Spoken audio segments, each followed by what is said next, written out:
he will obviously be starting week 1. What kind of realistic expectations are we expecting from the Jaguars this season? What kind of record are you looking at? Um, as an overall record, they do play in a decently tough conference. I know Tori doesn't like the division, excuse me, the division. I know Tori's not a big fan of it, but the Colts are a really good team. They're a Super Bowl caliber team if everybody can stay healthy. And then you've got the Titans, who are a deep playoff run caliber team. They just added Julio Jones with AJ Brown. They've got Ryan Tannehill at quarterback, who's an underrated quarterback. They've got King Henry, which we all know what he can do.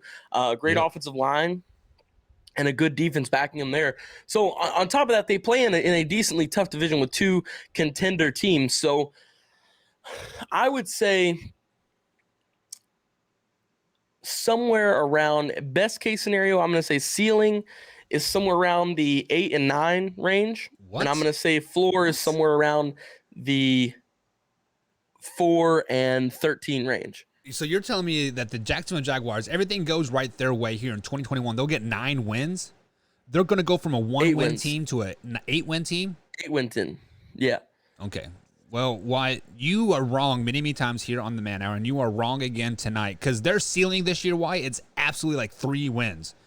Like, they'll be lucky to get 3 or 4 wins this year tops. They aren't going to win one divisional game because, this division is top heavy with the Colts, and then the Houston and the Titans are kind of right there at 500 team. The Titans are be very, very much overrated this year, just like King Henry will. He will be a bust in your fantasy picks there. So if you guys want to lose your fantasy league, go ahead and draft King Henry.